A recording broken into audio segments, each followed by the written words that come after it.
Hola, ¿cómo están? Soy Patricia Gomez y quiero darle la bienvenida a esta edición especial de nuestro programa.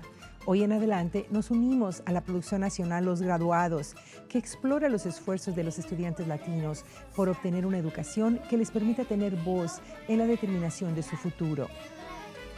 Aquí en Wisconsin, el Distrito Escolar de Racine hace esfuerzos para resolver el problema del bajo índice de graduación de los estudiantes latinos.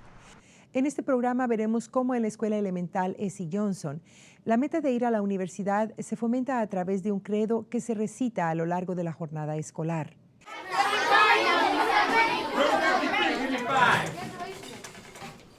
Hands down.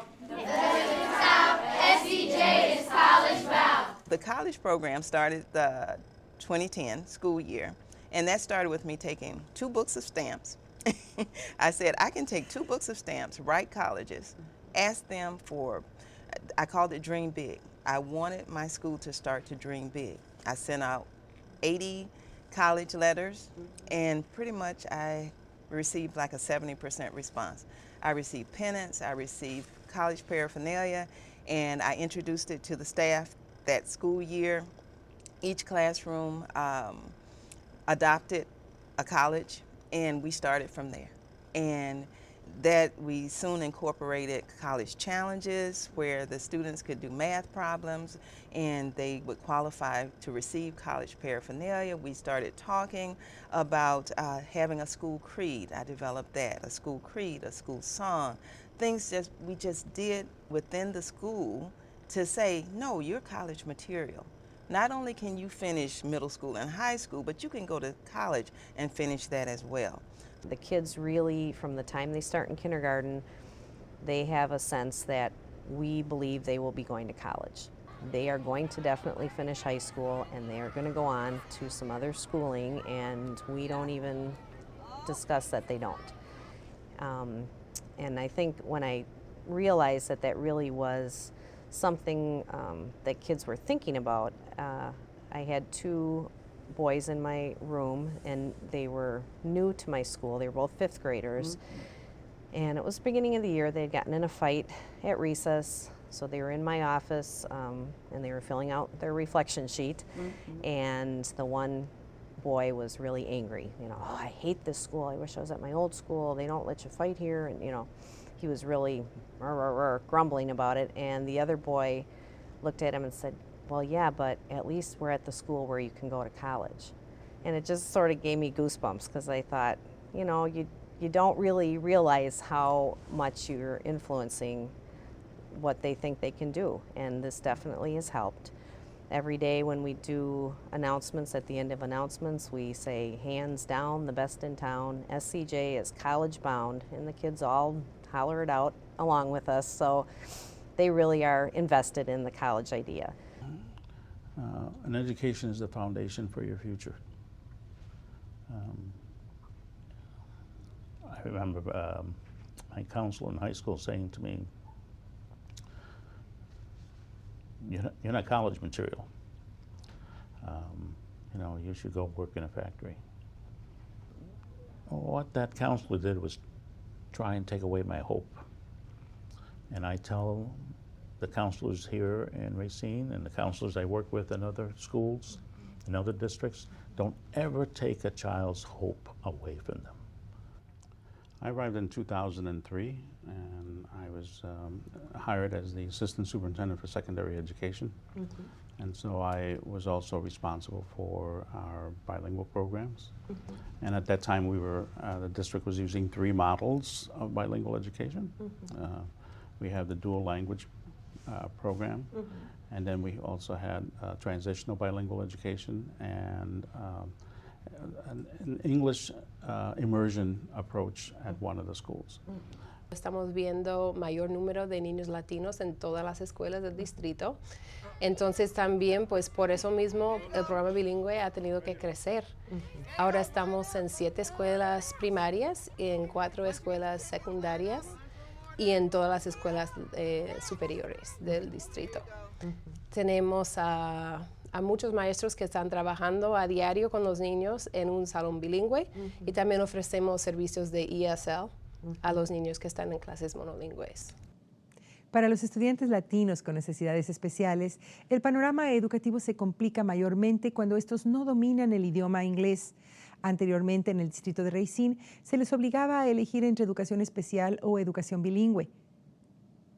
We had a lot of students who were dual language students who needed both special education services and bilingual services, and they weren't getting that. Parents were having to make a choice between the two, which was illegal. Kids who come with Spanish, being monolingual Spanish, they have a right to be taught in bilingual programs. Just like kids who have disabilities have a right to special education services. And what he and I both have tried to do over the years is impress on everybody that every child has a right to an education that will help them succeed. And with kids who come speaking Spanish, they have a right to learn Spanish and English so that we can prepare them to succeed. Just like with kids with disabilities, they have a right to have us provide whatever interventions they need to succeed. So Dr. Martinez and I worked together, and we worked with kids who had qualified for speech and language services, because one of our speech paths told me that the kids were becoming alingual because we were teaching them in English. So Dr. Martinez and I worked with her to create programs where we could provide both services for bilingual and special education with bilingual teachers. Nosotros estamos colaborando mucho con el Departamento de Educación Especial porque sabemos por los estudios que hay en el campo educativo que lo mejor para los niños bilingües es que sigan en las clases bilingües a pesar de sus necesidades especiales. Sabemos que cuanto más se desarrolla su primer idioma, eso les ayuda a la hora de aprender un segundo idioma, en este caso el inglés. Entonces estamos tratando de colaborar mucho para proveerles los servicios que realmente les van a beneficiar más. First, it's a matter of economics. If I have a third grade teacher and there are plenty of students, more than 20 students in that grade that are ELL, then I went and displaced the monolingual English teacher with a bilingual teacher because the cost to the district was the same. Since we already are paying for that teacher to be there, we replaced the teacher with a bilingual teacher. Now, those teachers, none of them lost their jobs. They lost their position, but they were able to find positions in other parts of the district. So we never lost somebody because of that. The first year we did that, Evie tested the kids at the end of the year and found that they had made a great deal of progress in terms of language development, and that they were really learning both languages as opposed to being alingual. And alingual means they weren't proficient in either language. So we started with that, and then we expanded beyond that to make sure that all kids who qualified for both services got them. Kids were falling behind constantly, simply because they didn't have the language background to understand what we were trying to teach them. Once they get the language, then they can tackle the content. So that's, I think, the biggest advantage with the dual language program, is that we're paying attention to the development of language skills. And that's the underpinning of everything. If you don't have the understanding of language and the vocabulary to understand what's being taught, then you're not going to get it. So I think that's the biggest piece. Es muy difícil siempre, cuando hay un niño bilingüe, es muy difícil diagnosticar la raíz del problema, porque sabemos por el desarrollo de los dos idiomas, a veces eso puede parecer una discapacidad de alguna forma, cuando en realidad es cuestión del desarrollo del idioma. Entonces, lo que nosotros estamos haciendo es tratar siempre, cuando hay un niño bilingüe que tenga algún problema académico, que tratamos de tener al psicólogo bilingüe, también a la terapista de habla bilingüe. Entonces, todas las personas que podemos estar ahí estudiando muy bien al niño para realmente darnos cuenta de qué es lo que está sucediendo con este niño y así tomar buenas decisiones acerca de lo que podemos hacer por él. The challenge has been to make sure that the kids get the appropriate program, and the research that we have right now indicates that dual language is the best way to go. That monolingual English-speaking kids will get Spanish, and the monolingual Spanish-speaking kids will get the English. So we cross-pollination of those two populations of kids in the same classroom. The other challenge I see, though, is that we have a very difficult time finding enough bilingual teachers to fill our classrooms. Sometimes we have to hire people who aren't certified but who speak Spanish fluently, and they get certified eventually. But that's the biggest challenge, and I have to say that Dr. Martinez has been very committed to going to all kinds of job fairs to entice people to come to Racine to work in our bilingual program. And he's been very successful.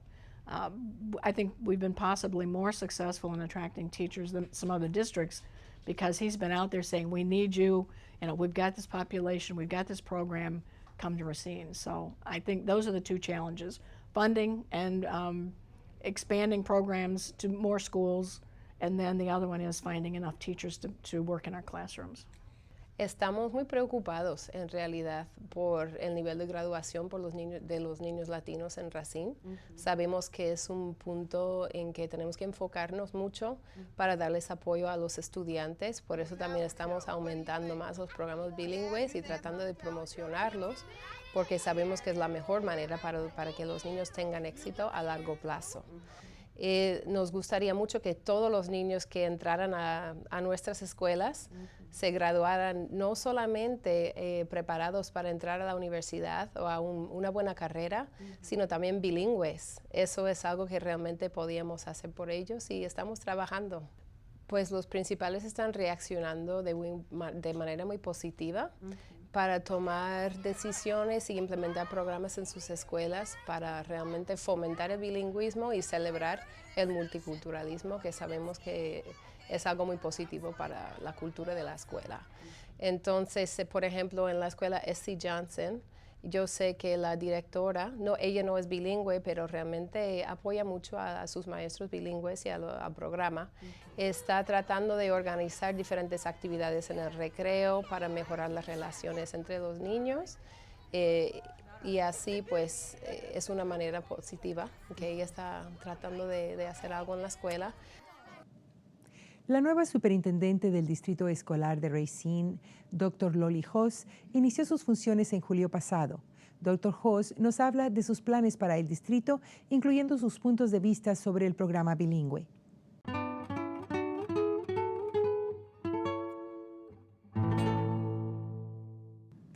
Dr. Hoss, thank you very much for being with us on Adelante. Oh, thank you for having me.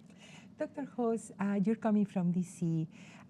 What attracted you to this town, Racine, and made you take this position?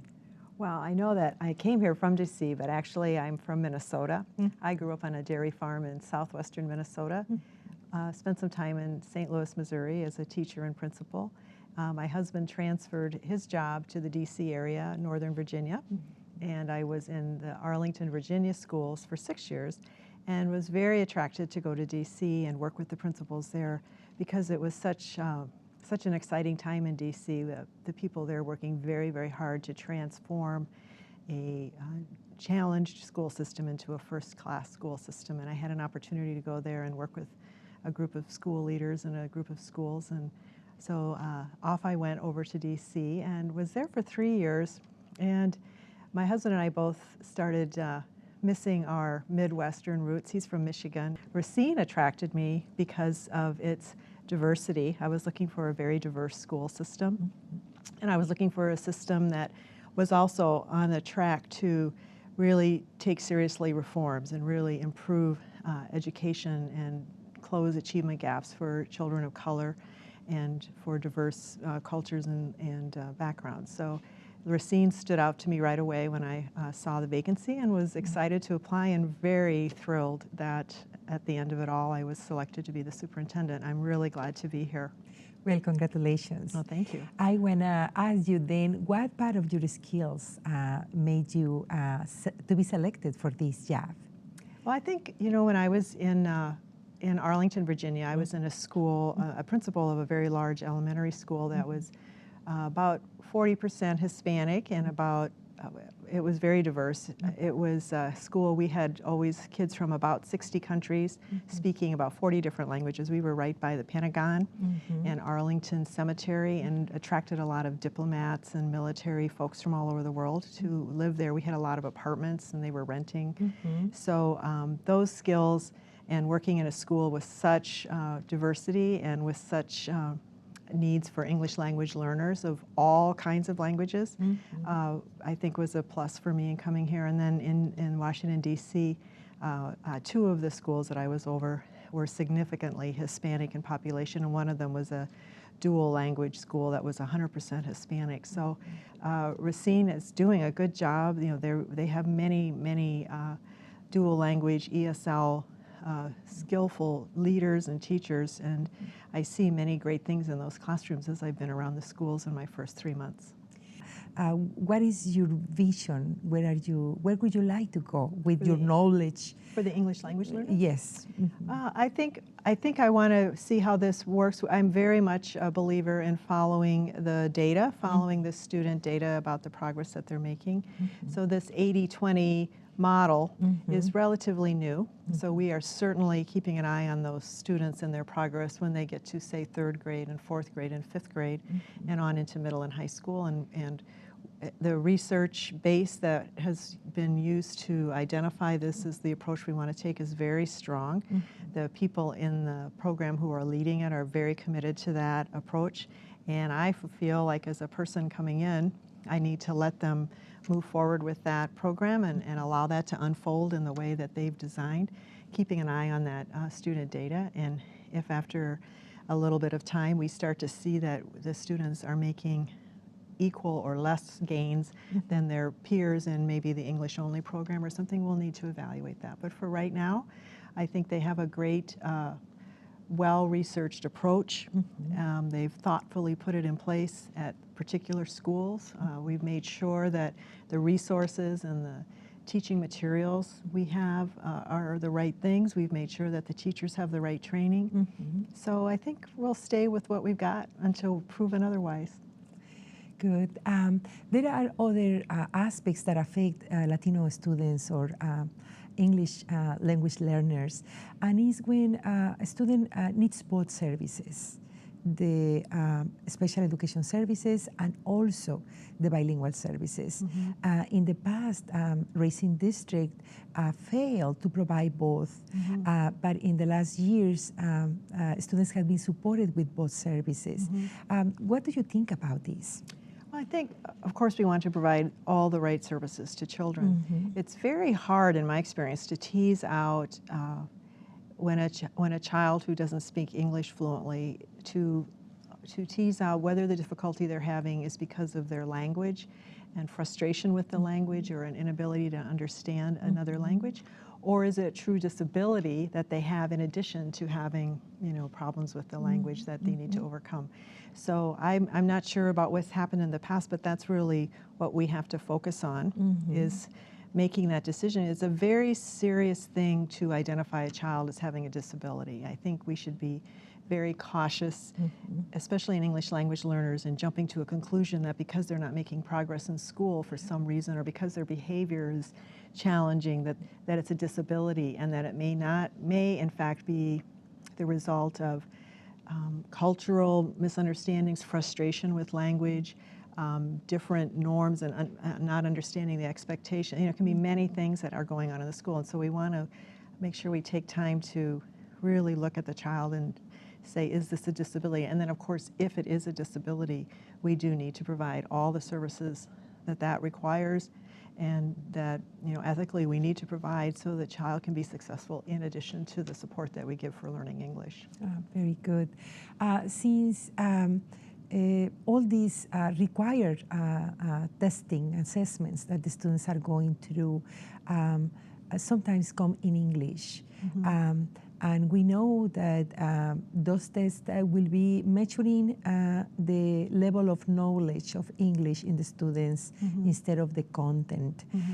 What do you think about testing in Spanish? I see both sides. There are people who say it's a public school education, we're in America, the content and the information aside, the English is the barrier. So I think I see both sides to the argument. I think it is important that if we're assessing English language skills, that's a different assessment than assessing knowledge of history or knowledge of math or knowledge of science on its own. So I think Wisconsin is really struggling with that. States and places that I've worked in elsewhere have gotten around that by offering not necessarily testing in Spanish, but adjusting the score benchmarks needed, offering assistance from the ESL teachers during the test to make sure that there was translation, so the students were assessed on what they knew, those kinds of things. Wisconsin, I think, it's a newer issue here in the state of Wisconsin with our growing Hispanic population. So I know that there are many points of view on that topic. I can't say that I have a strong opinion one way or another. Well, there are some testings that the questions come in Spanish and the responses are optionals in English.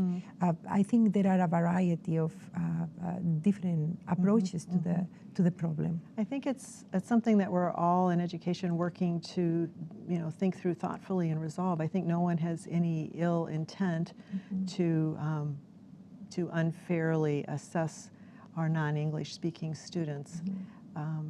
And at the same time, we do need to be able to measure their progress, and make sure that we are able to demonstrate that our kids do make progress. The access test is a good example of that, where we actually test and assess kids' skills of English language, and we put them in different categories of English skill. I know in Virginia, where I was, when you were in a certain category or lower, they were exempted from all of those state tests. And it's my understanding that that's not the case here in Wisconsin. So there are just different approaches. In Virginia, we had a separate language assessment for our English language learners from the standardized state test too. So different states do it differently, and I'm sure the Department of Instruction here will continue to look at that and make sure that we're actually assessing what our kids know and assessing their English language skill, and making sure that as students they are growing in their knowledge of English.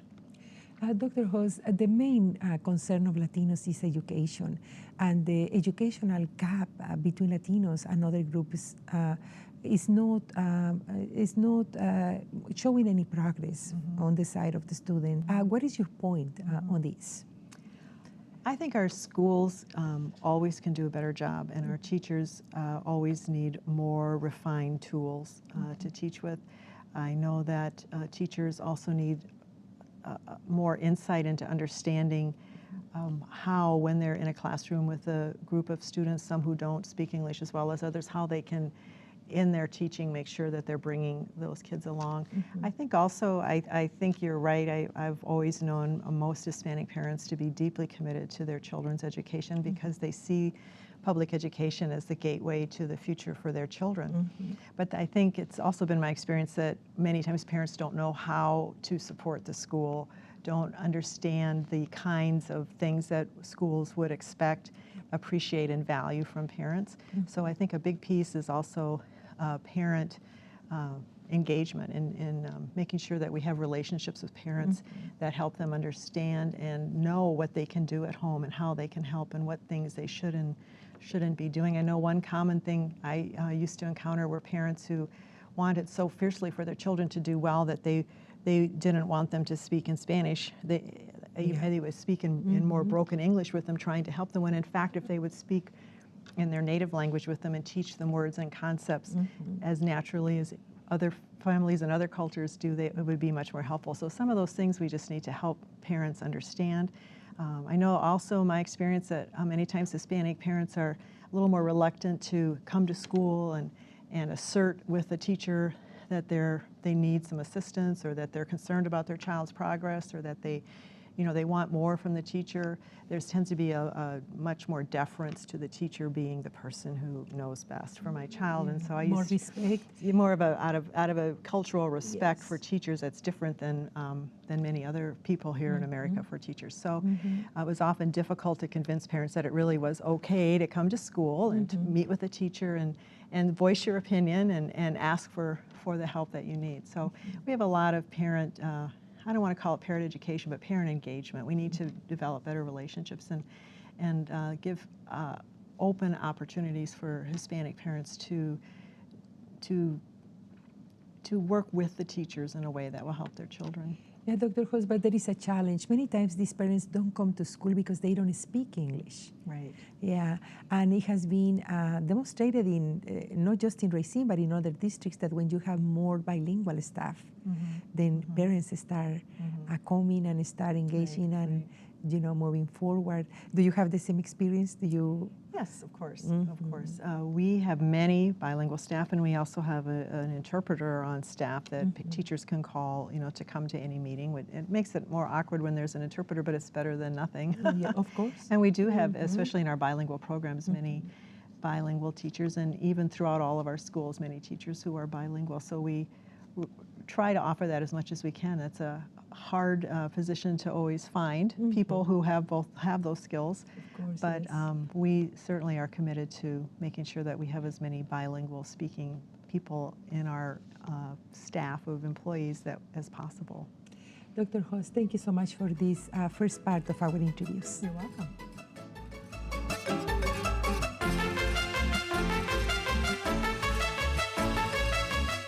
Y al final de un programa más de Adelante, por favor déjenos saber sus comentarios en nuestro teléfono 297-7544 o escríbanos a nuestra dirección de correo electrónico en adelante@matc.edu y visítenos en nuestro sitio del internet en mptv.org y en Facebook. Sintonícenos en Milwaukee Public Television, canales 10.1 y 36.2 todos los martes a las 6:30 de la tarde y en canal 36.1 los miércoles a las 12:30 de la medianoche y los domingos a las 6 de la tarde. Y en MPTV VM 10.3 los viernes a las 6 y 6:30 de la tarde y los domingos a las 8 de la mañana. Soy Patricia Gómez, gracias por acompañarnos.